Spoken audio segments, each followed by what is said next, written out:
name's Ian, and I'm your host, and I'm going to be reading the first book of Enoch, chapters 21 through 28.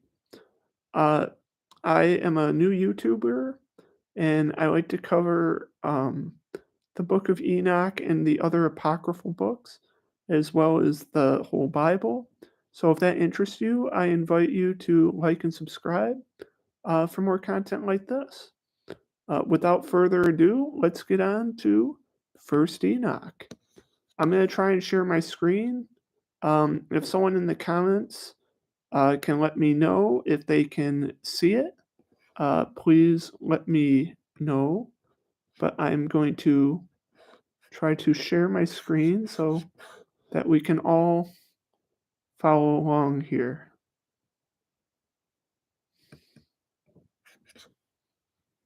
All right. Are you able to see my screen? All right, here we go. First Enoch, chapter 21. And I proceeded to where things were chaotic, and I saw there something horrible. I saw neither a heaven above nor a firmly founded earth, but a place chaotic and horrible. And there I saw 7 stars of the heaven bound together in it, like great mountains, and burning with fire. Then I said, for what sin are they bound? And on what account have they been cast in hither? Then said Uriel, one of the holy angels, who was with me, and who was chief over them, said, Enoch, why do you ask, and why are you eager for the truth? These are the number of the stars of heaven, which have transgressed the commandment of the Lord, and are bound here till 10,000 years. The time entailed by their sins are consummated. And from thence I went to another place, which was still more horrible than the former. And I saw a horrible thing, a great fire there, which burnt and blazed, and the place was left as far as the abyss, being full of great descending columns of fire. Neither its extent or magnitude could I see, nor could I conjecture. Then I said, how fearful is the place, and how terrible to look upon. Then Uriel answered me, one of the holy angels who was with me, and said unto me, Enoch, why do you fear, and are afraid? And I answered, because of this fearful place, and because of the spectacle of pain. And he said unto me, this place is the prison of the angels, and there they will be imprisoned forever. Wow. Now we actually get reference to this when we go to 2 Peter. If you go to 2 Peter, it actually mentions the disobedient angels who are cast in chains into the abyss. So, yeah, we actually see this appear in the New Testament, which is very interesting. So, apart from that, we see the columns of fire, which are similar to the pillar of fire mentioned in the book of Exodus, where it says God led Israel out with a cloud by day and a pillar of fire by night. It's interesting that it mentions 7 stars, and that these stars are also called angels, because in the book of Revelation it talks about the stars falling from heaven, and many people have interpreted that to mean angels. Sometimes the words star and angel are used interchangeably, and there used to be a concept known as a specific type of angel called the virtue, who was an angel who was responsible for carrying out the duties of nature, such as the stars and the rivers and all things like that. So it's not entirely clear uh, if all these angels down there, because they're called stars, are the watchers or if some of them are virtues. We're not given that information in here, but let's move on to chapter 22. So in chapter 22, it says, "And then I went to another place, the mountain of hard rock, and there were 4 hollow places, in which deep and wide and very smooth, oh, how smooth and hollow these places are, and deep and dark to look at. Then Raphael answered one of the holy messengers." Give me a second. Uh, yeah, how smooth and are hollow these places and deep to look at. Then Raphael answered one of the holy angels who was with me and said unto me, "These hollow places have been created for this very purpose, and the spirit of the souls of the dead should assemble therein, that all souls of the children of men should assemble here. And these places have been made to receive them till the day of their judgment, until their appointed period, till the period appointed, till the great judgment comes upon them. I saw the spirit of a dead man making suit, and his voice went forth to heaven and made suit. And I asked Raphael, the angel who was with me, and I said unto him, the spirit which maketh suit, who is it? And whose voice goeth forth to heaven? And he answered me, saying, this is the spirit of Abel, from his brother Cain, who slew him. And he makes his prayer against him till his seed is destroyed from the face of the earth, and his seed is annihilated from amongst the seed of men. Then I asked regarding it, and regarding all the hollow places, why is one separated from the other? And he answered me and said to me, these 3 have been made the spirits of the dead might be separated, and such a division has been made for the spirits of righteous, in which there is the bright spring of water, and such has been made for sinners when they die and are buried in the earth, and judgment has not been executed on them in their lifetime. Here their spirits shall be set apart in this great pain till the great day of judgment and punishment and torment of those who curse forever in retribution for their spirits.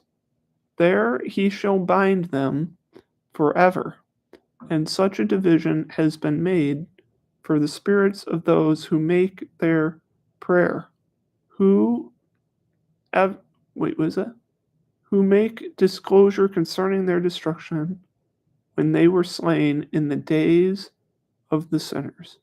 Such has been made for the spirits of men who were not righteous, but sinners, who were complete in transgression, and of the transgressors. They shall be companions, but their spirit shall be slain in the day of judgment, nor shall they be raised from hence. Then I blessed the Lord of glory and said, blessed be the Lord of righteousness, who ruleth forever. Very interesting stuff. So we see here that there's an afterlife, and it's depicted as like a sort of shadowy place. Some would call this Sheol. In the Old Testament, for the underworld, it uses the term Sheol, and it mentions that there are these caverns, and that they are separated, and that there are caverns for the righteous and caverns for the sinners, and that there's a great gulf between them. And this is very similar to a passage in Luke, the parable of the rich man and Lazarus. I'll read that real quick. So, in the parable of rich man and Lazarus, it says, "There was a certain rich man who was clothed in purple and fine linen and fared sumptuously every day. But there was a certain beggar named Lazarus, full of sores, who was laid at his gates, desiring to be fed with the crumbs which fell from the rich man's table. Moreover, the dogs came and licked his sores. So it was that the beggar died and was carried by the angels to Abraham's bosom. The rich man also died and was buried, and being in torment in Hades, he lifted up his eyes and saw Abraham afar off, and Lazarus in his bosom. Then he cried and said, Father Abraham, have mercy on me, and send Lazarus, and he may dip the tip of his finger in water and cool my tongue." So remember how it mentions there's a river, right? "For I am tormented in this flame." And Abraham said, "Son, remember that in your lifetime you received your good things, and likewise Lazarus evil things. But now he is comforted, and you are tormented. And beside all this, between us there is a great gulf fixed, so that no one who wants to pass from here to you cannot, nor can these pass to us." So he said, "I beg you therefore, Father, that you would send him to my father's house, for I have 5 brothers, that he may testify to them, lest they also come to this place of torment." Abraham said to him, "They have Moses and the prophets, let them hear them." And he said, "No, Father Abraham, but if one goes to them from the dead, they will repent." But he said to him, "If they do not hear Moses and the prophets, neither will they be persuaded through one who rises from the dead." Very interesting. I have a lot to say about that, but the parable of the rich man and Lazarus clearly has imagery that is similar to chapter 21 of the book of Enoch. Um, Although the parable of the rich man and Lazarus is more so about Jesus' resurrection and saying that even if someone rises from the dead, it's not enough to convince the Jews, because that's actually the audience that Jesus was talking to. But I just wanted to show that connection, because a lot of times people say that the book of Enoch is only referenced like one time in the book of Jude and nowhere else in the New Testament. And that's just not true. So, yeah, you should be aware of that. But yeah, let's move on to chapter 23 of the book of Enoch. All right, chapter 23. "From there, I went to another place, to the west of the ends of the earth, and I saw a burning fire which ran without resting, and did not cease from its course, day or night, but ran regularly. And I asked, saying, What is this which does not rest? When Raguel, one of the holy messengers who was with me, answered me, and said to me, This course of fire which you have seen is the fire in the west, which pursues the luminaries of heaven." So, yeah, that's pretty interesting. It says that there is a fire in the west that pursues the luminaries of heaven. That's very cryptic, and I'm not entirely sure what it means. I wish there were some people in the comments so that we could talk this out, but nobody's here right now. If you have any idea what it's talking about, drop it in the comments and let me know. I'll reread it so that you can think about it. It says, this is chapter 3 of the book of Enoch. From there I went to another place to the west of the ends of the earth, and I saw a burning fire which ran without resting and did not cease from the course of day or night, but ran regularly. And I asked, saying, what is this which does not rest? Then Raguel said, he's one of the holy angels who was with me, answered me and said to me, this course of fire which you have seen is the fire in the west, which persecutes all the luminaries of heaven. Let me know what you think that means in the comments, because I'm not entirely sure. But the continuous river of fire, it does give me imagery similar to the book of Revelation, where it talks about the lake of fire that proceeds from the throne of God. It's similar imagery, but it seems to be talking about something else.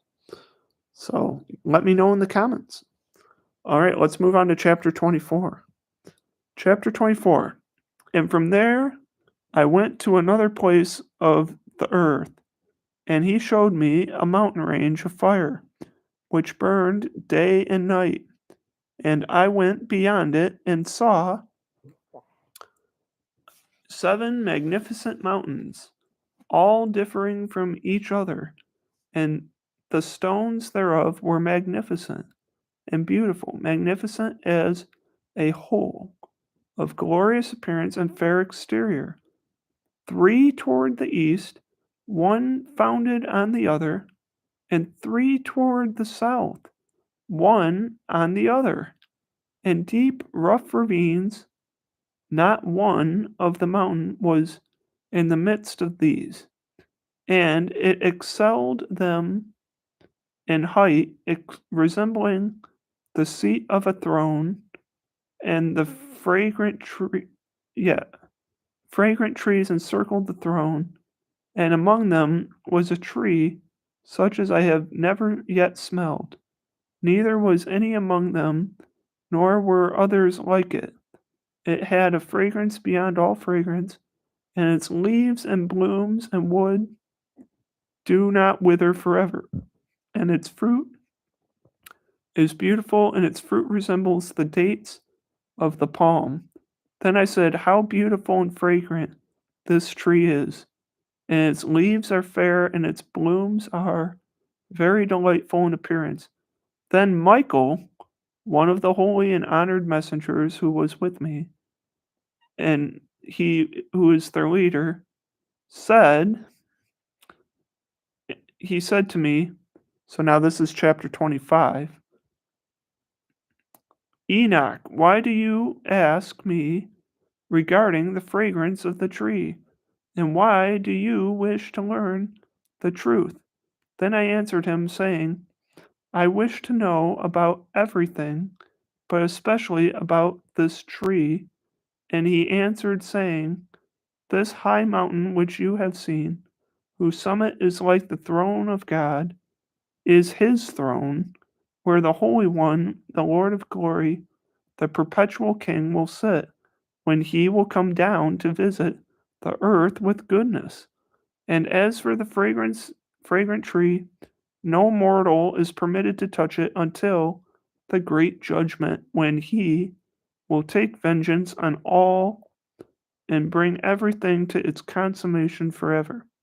It will then be given to the righteous and holy. Its fruit will be for food to the chosen ones. It will be transplanted to the holy place, to the temple of the Lord, the perpetual King. Then they will rejoice with joy and be glad, and they will enter into the holy place, and its fragrance will be in their bones.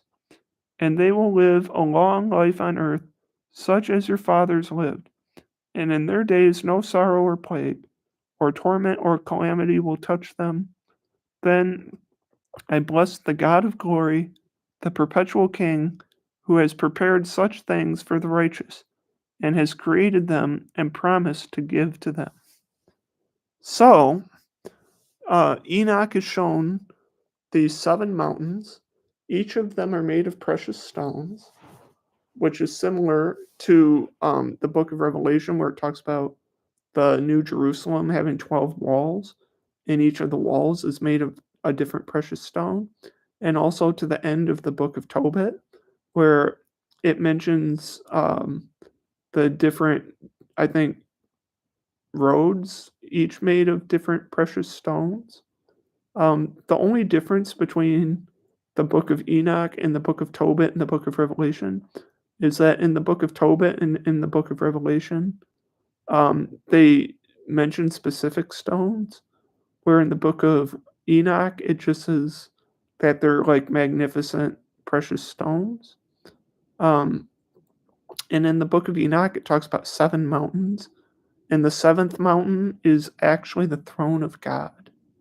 And I believe this is referring to Mount Zion. So another name for Jerusalem is Mount Zion. And so the 7th mountain being the throne of God is a reference to Mount Zion or Jerusalem being the place from which God rules. Just another interesting biblical connection. Uh, let's do chapter 26. All right, this is chapter 26 of the book of Enoch.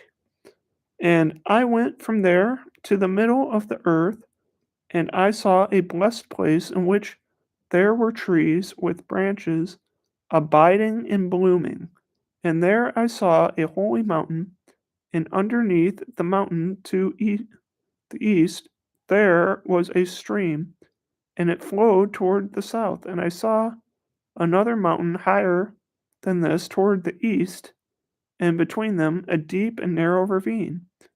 In it also ran a stream underneath the mountain, and to the west thereof there was another mountain, lower than the former, and of small elevation, and a deep and dry ravine between them. And another deep and dry ravine was at the extremities of the 3 mountains. And all the ravines were deep and narrow, being formed of hard rock, and trees were not planted on them. And I marveled at the rocks, and I marveled at the ravine. I marveled very much. All right, so Enoch is noticing that there are these mountains and that there's a deep ravine between them. Um, it's interesting that he says that he marvels at these mountains because they don't seem nearly as impressive as the mountains mentioned in chapter 24, but they are still marvelous to him for some reason. And he is taking note of the ravines. Um, let's find out what this means in chapter 27. Chapter 27 of the book of Enoch says, "Then I said, for what purpose is this blessed land, which is entirely filled with trees, and this accursed valley between?" Then Uriel, one of the holy messengers who was with me, answered and said, "The accursed valley is for those who are accursed forever. Here are all the accursed will be gathered together, who utter unseemly words with their lips against the Lord and speak hard things of his glory. Here they will be gathered together, and here will be their place of judgment. In the last days there will be the spectacle of righteous judgment on them in the presence of the righteous forever. Here the merciful will be blessed of the Lord of glory and the perpetual King, in the days of judgment over the former. They will bless him for the mercy in accordance with which he has assigned them their lot. Then I blessed the Lord of glory and set out his glory and lauded him gloriously. Interesting. So it says here that the mountains with all the trees are for the righteous, and the ravine is for the sinners, but it's not just any righteous and not just any sinners. These are the righteous who uh, worship God. And the sinners that are in the ravine, it says that they say hard things of his glory, and it says that they speak against the Lord. So the ravine is specifically for a very specific type of sinner, blasphemers.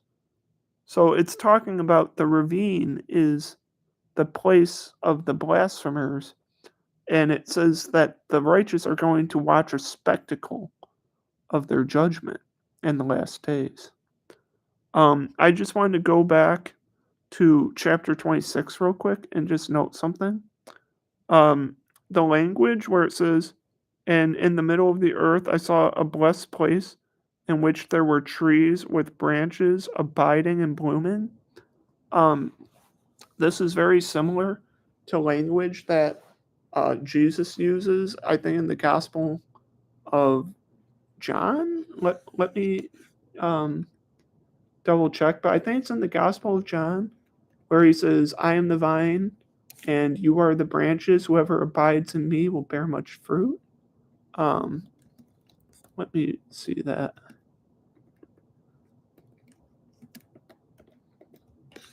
It's in, yeah, it's in the Gospel of John, and it's John 15:5. "I am the vine, and you are the branches. Whoever abides in me will bear much fruit." So that word abide is similar. Where it says in the book of Enoch, it says, "I saw a blessed place in which there were trees in which branches abiding and blooming." So these branches that are abiding and blooming, um, I think are symbolic of Christians, people who are abiding in Christ and bearing much fruit. Um, so I think that's what that's relating to. But let's read our final chapter here before we finish. Chapter 28.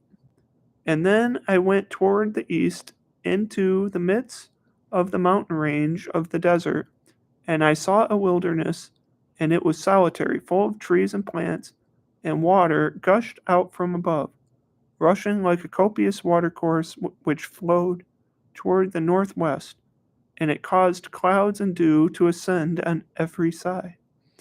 So we see that in chapter 28, we see the imagery of a desert and an oasis. And this is similar to the book of Jeremiah, where I'll read it to you real quick. Jeremiah chapter 17. In Jeremiah chapter 17, it says, "Cursed is the man who trusts in man and makes flesh his strength, who departs from the Lord. He will be like a desert, a shrub in the desert, and he will not see good when it comes, but he will inhabit a parched place in the wilderness." But it says, "Blessed is the man who trusts in the Lord and whose hope is the Lord, for he will be like a tree planted by the water, which spreads out its roots by the river, and will not fear when heat comes, but its leaf will be green, and will not be anxious in the year of drought." So we see that there is a similarity between the language used in chapter 28 of the book of Enoch and the language used in chapter 17 of the book of Jeremiah. And I believe that the desert, once again, represents those who don't trust in the Lord, and the oasis by the river with the trees and the river represents the righteous. So it's just an additional symbol of what we read earlier. So yeah. Hey, thank you for tuning in. We just got to chapter 28, but yeah. So um, my name is Ian, and this has been Prayer and Practice. If you enjoy this type of content, please like and subscribe so I can help bring more stuff to you about the Bible and about the book of Enoch and the other hidden books, and so we can all grow closer to the Lord. Have a good day or night or whatever time it is. God bless you, and bye.